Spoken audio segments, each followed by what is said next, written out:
ಆತ್ಮೀಯ ವಿದ್ಯಾರ್ಥಿ ಮಿತ್ರರಿಗೆ ನಮ್ಮ ಯೂಟ್ಯೂಬ್ ಚಾನಲ್ಗೆ ಸ್ವಾಗತ. ಹಿಂದಿನ ಒಂದು ತರಗತಿಯಲ್ಲಿ ನಾವು ನ್ಯೂಟ್ರಿಷನ್ ಇನ್ ಪ್ಲ್ಯಾಂಟ್ಸ್ ಎನ್ನುವಂತಹ ಮೊದಲನೇ ಅಧ್ಯಾಯ 7th ಸ್ಟ್ಯಾಂಡರ್ಡ್ ಸೈನ್ಸ್ನ ಫಸ್ಟ್ ಚಾಪ್ಟರನ್ನು ನೋಡಿದ್ದೀವಿ. ಈಗ ಈ ಒಂದು ತರಗತಿಯಲ್ಲಿ ಅದೇ ಒಂದು ಕ್ಲಾಸ್ನ ಸೈನ್ಸ್ನಿಂದ ಸೆಕೆಂಡ್ ಯೂನಿಟ್ ಯಾವುದಿದೆ, ನ್ಯೂಟ್ರಿಷನ್ ಇನ್ ಎನಿಮಲ್ಸ್ ಈ ಒಂದು ಪಾಠವನ್ನು ನಾವೀಗ ನೋಡೋಣ. You have learned in chapter 1 that plants can prepare their own food by the process of photosynthesis, but animals cannot. ಹಿಂದಿನ ಒಂದು ತರಗತಿಯಲ್ಲಿ ನಾವು ಏನನ್ನು ತಿಳಿದುಕೊಂಡಿದ್ವಿ, ಸಸ್ಯಗಳು ತಮಗೆ ಬೇಕಾಗಿರ್ತಕ್ಕಂತಹ ಒಂದು ಆಹಾರವನ್ನು ತಾವೇ ತಯಾರಿಸ್ಕೊಳ್ತಾ ಇದೆ. ಹಾಗೆ ತಯಾರಿಸ್ಕೊಳ್ತಕ್ಕಂತಹ ಒಂದು ಪ್ರಕ್ರಿಯೆ ಏನಿದೆ, ಪ್ರೊಸೆಸ್ ಏನಿದೆ, ಅದನ್ನು ನಾವು ಫೋಟೋಸಿಂಥಸಿಸ್ ಅಂತ ಕರಿತಾ ಇದ್ದೀವಿ. ಆದರೆ ಎನಿಮಲ್ಸ್ಗಳೇನು ಅಂದರೆ ಪ್ರಾಣಿಗಳೇನಿದೆ, ತಮ್ಮ ಆಹಾರವನ್ನು ಅವು ತಾವು ತಯಾರಿಸ್ಕೊಳ್ಳೋದಿಲ್ಲ ಅಂತಕ್ಕಂಥದ್ದನ್ನು ನಾವು ಈ ಒಂದು ಹಿಂದಿನ ತರಗತಿಯಲ್ಲಿ ತಿಳ್ಕೊಂಡಿದ್ದೀವಿ. ಮತ್ತೇನು ತಿಳ್ಕೊಂಡಿದ್ದೀವಿ, animals get their food from plants either directly by eating plants or indirectly by eating animals that eat plants.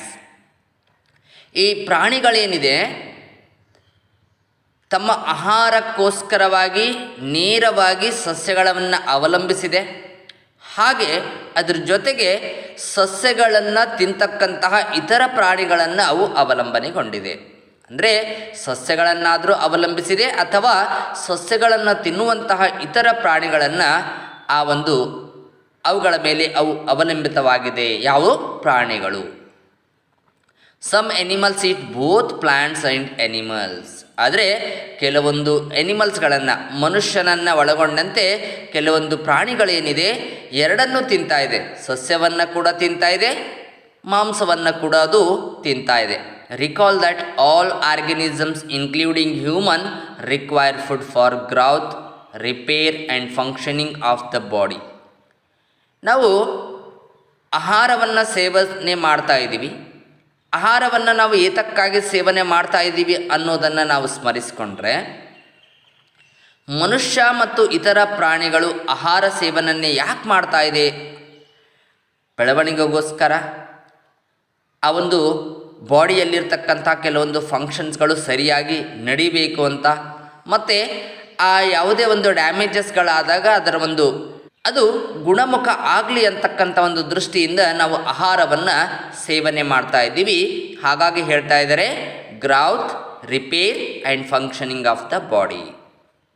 Animal nutrition includes nutrient requirements, mode of intake of food and it's utilisation in the body. ಹಾಗಾದರೆ ನಮ್ಮ ಈ ಒಂದು chapter ಏನಿದೆ, nutrition in animals, ಈ animal ನ್ಯೂಟ್ರಿಷನ್ನಲ್ಲಿ ಏನೇನು ಒಳಗೊಂಡಿರ್ತಾ ಇದೆ ಅನ್ನೋದನ್ನು ನಾವು ನೋಡ್ತಾ ಹೋದರೆ, ನ್ಯೂಟ್ರಿಯೆಂಟ್ ರಿಕ್ವೈರ್ಮೆಂಟ್ಸ್, ಪೋಷಕಾಂಶಗಳು, ಯಾವ ಒಂದು ಪೋಷಕಾಂಶಗಳು ನಮಗೆ ಬೇಕಾಗ್ತಾ ಇದೆ. ಹಾಗೆ mode of intake of food, ನಾವು ಯಾವ ರೀತಿ ಆಹಾರವನ್ನು ಸೇವನೆ ಮಾಡ್ತಾ ಇದ್ದೀವಿ ಅಂತಕ್ಕಂಥ ಒಂದು ಪ್ರೊಸೆಸ್ಗಳು ಕೂಡ ಇದು ಒಳಗೊಂಡಿರ್ತಾ ಇದೆ. ಹಾಗೆ ಅದರ ಜೊತೆಗೆ utilisation and it's utilisation in the body, ನಮ್ಮ ಒಂದು ಶರೀರದಲ್ಲಿ ಅದರ ಒಂದು ಉಪಯೋಗ ಕೂಡ ಈ ಒಂದು ಎನಿಮಲ್ ನ್ಯೂಟ್ರಿಷನ್ನಲ್ಲಿ ಒಳಗೊಂಡಿರ್ತಾ ಇದೆ. ಹಾಗಾದರೆ ನೋಡಿ ಏನನ್ನು ಹೇಳ್ತಾ ಇದ್ದಾರೆ, you have studied in class 6th that food consist of many components, try to recall and list them below. ನೋಡಿ, ನಾವು 6ನೇ ತರಗತಿಯಲ್ಲಿದ್ದಾಗ ಈ ಒಂದು ಫುಡ್ನ ಕಾಂಪೊನೆಂಟ್ಸ್ಗಳ ಬಗ್ಗೆ ನಾವು ತಿಳ್ಕೊಂಡಿದ್ದೀವಿ. ಯಾವ್ಯಾವುದಿದೆ ಸ್ವಲ್ಪ ರಿಕಾಲ್ ಮಾಡಿ. ಕಾರ್ಬೋಹೈಡ್ರೇಟ್ಸ್ ಇದೆ, ಪ್ರೋಟೀನ್ಸ್ ಇದೆ, ವಿಟಮಿನ್ಸ್ ಇದೆ, ಫ್ಯಾಟ್ಸ್ ಇದೆ. Carbohydrates, proteins, vitamins, minerals, fats and water. ಹೌದಾ? ಈ 6 ಒಂದು ಆಹಾರದ ಪ್ರಮುಖ ಘಟಕಾಂಶಗಳನ್ನು ನಾವು ನೋಡ್ತಾ ಇದ್ದೀವಿ. ಅವುಗಳನ್ನು ಕಾಂಪೊನೆಂಟ್ಸ್ ಆಫ್ ಫುಡ್ ಅಂತ ಹೇಳ್ತಾ ಇದ್ವಿ, ಹೌದಲ್ಲೋ? Okay, the components of food such as carbohydrates are complex substances. ನೋಡಿ, ಕಾಂಪೊನೆಂಟ್ಸ್ ಆಫ್ ಫುಡ್ಸ್ ಏನು ಕೊಟ್ಟಿದ್ದಾರೆ, ಅದು ಸರಳ ರೀತಿಯಲ್ಲಿ ಇರ್ತಕ್ಕಂಥದ್ದಲ್ಲ. ಹಾಗಾದರೆ ಅದು ಕಾಂಪ್ಲೆಕ್ಸ್ ಆಗಿರ್ತಾ ಇದೆ. ಕಾಂಪ್ಲೆಕ್ಸ್ ಆಗಿರ್ತಾ ಇದೆ ಅಂದರೆ ಸಂಕೀರ್ಣ ವಸ್ತುಗಳನ್ನು ಒಳಗೊಂಡಿರ್ತಾ ಇದೆ. ಹೌದಾ? ಇತರ ಅನೇಕ ವಸ್ತುಗಳಿಂದ ಮಾಡಲ್ಪಟ್ಟ ಒಂದೇ ವಸ್ತುವನ್ನು ನಾವು ಕಾಂಪ್ಲೆಕ್ಸ್ ಸಬ್ಸ್ಟೆನ್ಸಸ್ ಅಂತ ಹೇಳ್ತಾ ಇದ್ದೀವಿ. ಹೌದಾ? ಇತರ ಅನೇಕ ವಸ್ತುಗಳನ್ನು ಒಳಗೊಂಡಿರ್ತಕ್ಕಂಥ ಒಂದು ಸಬ್ಸ್ಟೆನ್ಸ್ಗೆ ನಾವು ಕಾಂಪ್ಲೆಕ್ಸ್ ಸಬ್ಸ್ಟೆನ್ಸಸ್ ಅಂತ ಹೇಳ್ತಾ ಇದ್ದೀವಿ. ಕಾರ್ಬೋಹೈಡ್ರೇಟ್ ಅನ್ನೋದು ಒಂದು ಕಾಂಪ್ಲೆಕ್ಸ್ ಸಬ್ಸ್ಟೆನ್ಸಸ್ ಆಗಿರ್ತಾ ಇದೆ. ಒಂದು ಕಾಂಪ್ಲೆಕ್ಸ್ ಸಬ್ಸ್ಟೆನ್ಸಸ್ ಆಗಿರ್ತಾ ಇದೆ. ಹಾಗಾದಾಗ the components of food such as carbohydrates are complex substances. These complex substances cannot be utilized as such, so they are broken down into a simpler substances. Broken down of complex substances of food into a simpler substances is called digestion. ಅಂದರೆ ನಾವು ತೆಗೆದುಕೊಂಡಿರ್ತಕ್ಕಂತಹ ಆಹಾರ ಏನಿದೆ ಅದರಲ್ಲಿರ್ತಕ್ಕಂಥ ಈ ಒಂದು carbohydrates ಅಂತಕ್ಕಂಥದ್ದು complex substance ಆಗಿರ್ತಾ ಇದೆ. ಅದು simpler ಸಬ್ಸ್ಟೆನ್ಸಸ್ನಲ್ಲಿ ಇಲ್ಲ. ಅಂದರೆ ನಮ್ಮ ಶರೀರ ಅದನ್ನು ನೇರವಾಗಿ ಉಪಯೋಗ ಮಾಡಿಕೊಳ್ಳೋದಿಲ್ಲ. ಅದನ್ನು ಯಾವ ರೀತಿ ಕಾಂಪ್ಲೆಕ್ಸ್ ಸಬ್ಸ್ಟೆನ್ಸಸ್ ಇದೆ ಅದೇ ರೀತಿ ನಮ್ಮ ಶರೀರ, ನಮ್ಮ ದೇಹ ಅದನ್ನು ಉಪಯೋಗ ಮಾಡಿಕೊಳ್ಳೋದಿಲ್ಲ. ಅಂದರೆ ನಾವು ತೆಗೆದುಕೊಂಡಿರ್ತಕ್ಕಂತಹ ಈ ಒಂದು ಕಾಂಪ್ಲೆಕ್ಸ್ ಸಬ್ಸ್ಟೆನ್ಸಸ್ಸು ನಮ್ಮ ದೇಹದಲ್ಲಿ ಅದು ಏನಾಗ್ತಾ ಇದೆ, broke down into A simpler substance. ಅದು ಅಲ್ಲಿ ಬ್ರೇಕ್ ಡೌನ್ ಆಗ್ತಾ ಇದೆ. ಏನಾಗಿ ಬ್ರೋಕ್ ಡೌನ್ ಆಗ್ತಾ ಇದೆ? ಸಿಂಪಲ್ ಸಬ್ಸ್ಟೆನ್ಸಸ್ ಆಗಿ ಬ್ರೋಕ್ ಡೌನ್ ಆಗ್ತಾ ಇದೆ. ಆ ಸಿಂಪಲ್ ಸಬ್ಸ್ಟೆನ್ಸಸ್ ಆಗಿ ಬ್ರೋಕ್ ಡೌನ್ ಆಗ್ತಕ್ಕಂಥ ಈ ಒಂದು ಆಹಾರ ಸಿಂಪಲ್ ಸಬ್ಸ್ಟೆನ್ಸಸ್ ಆಗಿ ಬ್ರೋಕ್ ಡೌನ್ ಆಗ್ತಕ್ಕಂಥದ್ದನ್ನೇ ನಾವು ಏನಂತ ಕರೀತಾ ಇದ್ದೀವಿ? ಡೈಜೆಷನ್ ಅಂತ ಕರೀತಾ ಇದ್ದೀವಿ. ಏನಂತ ಕರೀತಾ ಇದ್ವಿ? ಡೈಜೆಷನ್, ಜೀರ್ಣಕ್ರಿಯೆ ಅಂತ ಕರೀತಾ. ಓಕೆ, ನೋಡೋಣ. ಈಗ ಮೊದಲೇ ಹೇಳಿದ ಹಾಗೆ difference ways of taking food, ಆಹಾರದ ಒಂದು ವಿಧಾನಗಳಿದೆ. ಅನೇಕ ಆಹಾರ ಸೇವನೆಯ ಹಲವು ವಿಧಾನಗಳನ್ನು ನಾವು ನೋಡ್ತಾ ಇದ್ದೀವಿ. Difference ways of taking food. The mode of taking food into the body varies in different organisms. The mode of taking food into the body varies in different organisms. ಬೇರೆ ಬೇರೆ ಒಂದು ಜೀವಿಗಳಲ್ಲಿ ವಿಭಿನ್ನ ರೀತಿಯಾಗಿರ್ತಕ್ಕಂತಹ ಒಂದು ಆಹಾರ ಸೇವನಾ ವಿಧಾನಗಳನ್ನು ನಾವು ನೋಡ್ತಾ ಇದ್ದೀವಿ. ಹೌದಾ? ಬೇರೆ ಬೇರೆ ಜೀವಿಗಳಲ್ಲಿ ವಿಭಿನ್ನ ರೀತಿಯಾಗಿರ್ತಕ್ಕಂತಹ ಒಂದು ಆಹಾರ ಸೇವನೆಯ ವಿಧಾನಗಳನ್ನು ನಾವು ನೋಡ್ತಾ ಇದ್ದೀವಿ. ಸಮ್ ಎಕ್ಸಾಂಪಲ್ಸ್, ಕೆಲವೊಂದು ಉದಾಹರಣೆಗಳನ್ನು ನಾವು ನೋಡಿದರೆ, bees and hummingbirds suck the nectar of the plants. ಈ ಜೇನು ನೊಣಗಳೇನಿದೆ ಹಾಗೂ ಹಮ್ಮಿಂಗ್ ಪಕ್ಷಿಗಳೇನಿದೆ, ಈ ಒಂದು ಸಸ್ಯಗಳಲ್ಲಿ ಇರ್ತಕ್ಕಂತಹ ಒಂದು ಮಧುವನ್ನು, ಅಂದರೆ ಒಂದು ಸುವಾಸನೆಯನ್ನು ಅವು ಹೀರ್ಕೊಳ್ತಾ ಇದೆ. ಅದೇ ಅವುಗಳಿಗೆ ಆಹಾರ. ಈ ಬೀಸ್ಗಳೇನಿದೆ, ಜೇನು ನೊಣಗಳೇನಿದೆ ಮತ್ತು ಹಮ್ಮಿಂಗ್ ಪಕ್ಷಿಗಳೇನಿದೆ, ಸಸ್ಯಗಳಲ್ಲಿರ್ತಕ್ಕಂತಹ ಒಂದು ಮಧುವನ್ನು ಅದು ಹೀರ್ಕೊಳ್ತಾ ಇದೆ, ನೆಕ್ಟಾರನ್ನು ಹೀರ್ಕೊಳ್ತಾ ಇದೆ. ಅಂದರೆ ಆಹಾರ ಸೇವಿಸುವಂತಹ ಒಂದು ವಿಧಾನ ಏನಾಯಿತು? ಹೀರುವಿಕೆ. ಏನಾಯಿತು? ಹೀರುವಿಕೆ. Infants of human and many other animals feed on mother's milk.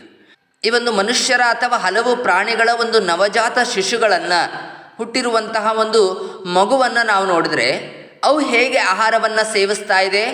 ಅವು ತಾಯಿಯ ಹಾಲನ್ನು ಕುಡಿತಾ ಇದೆ. ಕುಡಿಯುವಿಕೆ. ಹೌದಾ? ಇಲ್ಲಿ ನಾವೇನು ನೋಡ್ತಾ ಇದ್ದೀವಿ? ಫೀಡಿಂಗ್ ಅಂತಕ್ಕಂಥ ಒಂದು ವಿಧಾನವನ್ನು ನೋಡ್ತಾ ಇದ್ದೀವಿ. ಓಕೆ, ಹಾಗೆ snakes like the python swallow the animal they prey upon. ಈ ಹೆಬ್ಬಾವುಗಳಂಥ ಹಾವುಗಳನ್ನು ನಾವು ನೋಡಿದರೆ ಅವು ಯಾವ ಒಂದು ಪ್ರಾಣಿಗಳನ್ನು ಬೇಟೆಯಾಡ್ತಾ ಇದೆಯೋ ಆ ಪ್ರಾಣಿಗಳನ್ನು ಅವು ಕಚ್ಚಿ ತಿನ್ನೋದಿಲ್ಲ. ಹಾಗೆ ಇಡಿಯಾಗಿ ಆ ಒಂದು ಆಹಾರವನ್ನು ನುಂಗಿಬಿಡ್ತಾ ಇದೆ. ಇಡಿಯಾಗಿ ಆ ಒಂದು ಆಹಾರವನ್ನು ಅದು ನುಂಗಿಬಿಡ್ತಾ ಇದೆ. ಓಕೆ, ನೋಡಿ, some aquatic animals filter tiny food particles floating nearby and feed upon damn.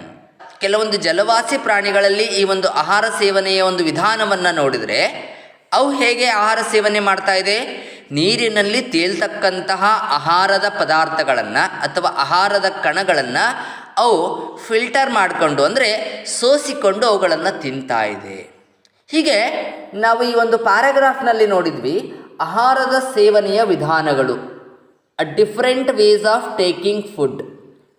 Different ways of taking ಫುಡ್ಗಳನ್ನು ನೋಡಿದ್ವಿ. ನಿಮಗೆ ಈಗ ಇಲ್ಲೊಂದು ಆ್ಯಕ್ಟಿವಿಟೀಸನ್ನು ಕೊಡ್ತಾ ಇದ್ದಾರೆ. ಇಲ್ಲಿ 2.1ನಲ್ಲಿ ನಿಮಗೆ ಒಂದು ಆ್ಯಕ್ಟಿವಿಟೀಸನ್ನು ಕೊಡ್ತಾ ಇದ್ದಾರೆ. ಈ ಒಂದು ಆ್ಯಕ್ಟಿವಿಟಿ ಅಂತಕ್ಕಂಥದ್ದನ್ನು ಕಂಪ್ಲೀಟ್ ಮಾಡಿ. ಏನು ಆ್ಯಕ್ಟಿವಿಟಿಯನ್ನು ಕೊಟ್ಟಿದ್ದಾರೆ? What is the type of food and mode of feeding of the following animals.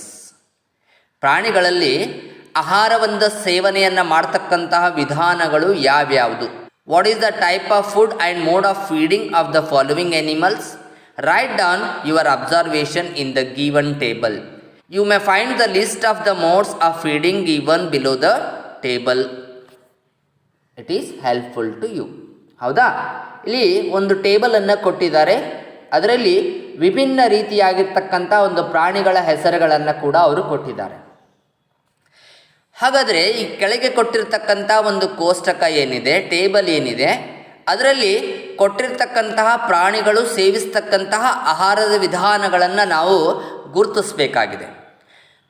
ಈಗ ನಿಮಗೆ ಸಹಾಯ ಆಗಲಿ ಅಂತ ಅವ್ರು ಏನು ಮಾಡಿದ್ದಾರೆ, ಇದ್ರ ಕೆಳಗಡೆ mode of taking food types, mode of taking ಫುಡ್ಸ್ಗಳನ್ನು ಕೂಡ ಅವರು ಕೊಟ್ಟಿದ್ದಾರೆ. ಅಂದರೆ list of mode of taking food, ಯಾವ ರೀತಿ ಆಹಾರ ಸೇವನಾ ವಿಧಾನಗಳೇನಿದೆ ಅದನ್ನು ಕೊಟ್ಟಿದ್ದಾರೆ. ನೋಡ್ರಿ, ಸ್ಕ್ರ್ಯಾಪಿಂಗ್ ಇದೆ, ಅಂದರೆ ಹೆರೆಯುವಿಕೆ ಅಂತ ಹೇಳ್ತಾ ಇದ್ದೀವಿ.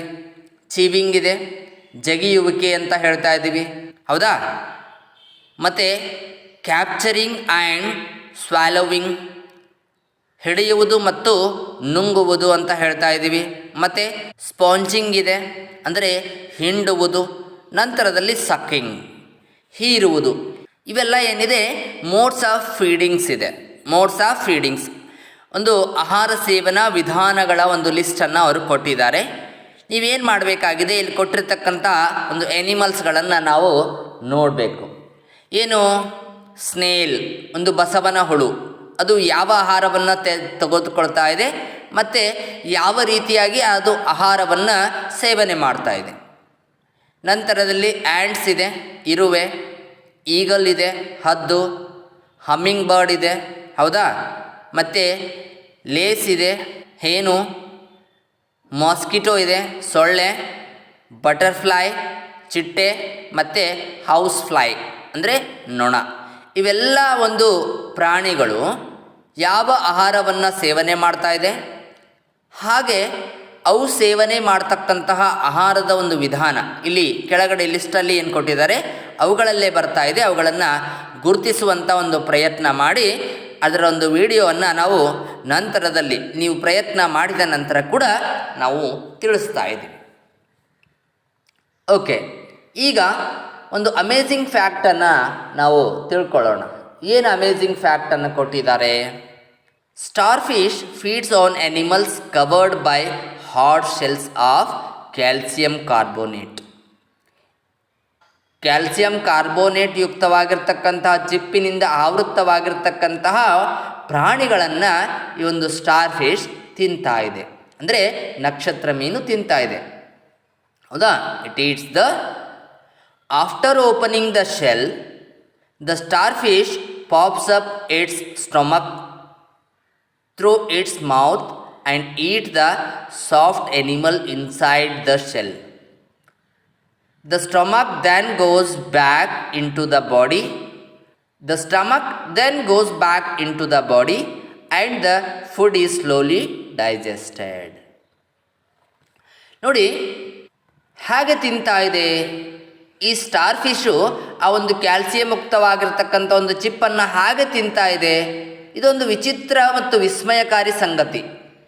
ಯಾಕಂದರೆ ಇದರೊಳಗೆ ಇರ್ತಕ್ಕಂಥ ಒಂದು ಮೃದು ಪ್ರಾಣಿಯನ್ನು ಯಾವಾಗ ಚಿಪ್ಪನ್ನು ಅದು ಬಾಯಲ್ಲಿ ಹಾಕ್ಕೊಳ್ತಾ ಇದೆ, ಚಿಪ್ಪು ತೆರೆದ ತಕ್ಷಣ ಅದು ಏನಾಗ್ತಾ ಇದೆ, ಅದರೊಳಗೆ ಇರ್ತಕ್ಕಂಥ ಒಂದು ಮೃದು ಪ್ರಾಣಿಯನ್ನು ಇದು ತಿಂತಾ ಇದೆ. ಆದರೆ ತಿಂತಕ್ಕಂಥ ಒಂದು ವಿಧಾನವನ್ನು ನಾವು ವಿಸ್ಮಯ ಅಂತ ಹೇಳ್ತಾ ಇದ್ದೀವಿ. ಯಾಕೆ ವಿಸ್ಮಯ ಅಂತ ಹೇಳ್ತಾ ಇದ್ದೀವಿ ಅಂದರೆ, ಈ ಒಂದು ನಕ್ಷತ್ರ ಮೀನು ಏನಿದೆ ತನ್ನ ಬಾಯಿಯ ಮೂಲಕ ಹೊಟ್ಟೆಯನ್ನು ಹೊರ ಹಾಕ್ತಾ ಇದೆ. ತನ್ನ ಬಾಯಿಯ ಮೂಲಕ ಹೊಟ್ಟೆಯನ್ನು ಹೊರ ಹಾಕ್ತಾ ಇದೆ. ಯಾವಾಗ ಆಮೇಲೆ ಹೊಟ್ಟೆಯನ್ನು ಪುನಃ ದೇಹದ ಒಳಕ್ಕೆ ಅದು ಸೇರಿಸ್ಕೊಳ್ತಾ ಇದೆ, ಆಗ ಆ ಒಂದು ಆಹಾರ ಅಲ್ಲಿ ನಿಧಾನವಾಗಿ ಜೀರ್ಣಿಸಲ್ಪಡ್ತಾ ಇದೆ. ಹೀಗಾಗಿ ಈ ಒಂದು ವಿಸ್ಮಯವನ್ನು ನಾವು ಒಂದು ನಕ್ಷತ್ರ ಮೀನು ಅಥವಾ ಸ್ಟಾರ್ ಫಿಶ್ನಲ್ಲಿ ನಾವು ನೋಡಬಹುದು. ಸ್ಟಾರ್ ಫಿಶ್ನಲ್ಲಿ ನಾವು ನೋಡಬಹುದು. ಹೌದಾ? ಓಕೆ, ನಾವು ಇದರ ಒಂದು ಮುಂದಿನ ವಿಭಾಗ ಡೈಜೆಷನ್ ಇನ್ ಹ್ಯೂಮನ್ಸ್ ನಂತರದ ಒಂದು ವಿಡಿಯೋದಲ್ಲಿ ನಾವು ನೋಡೋಣ.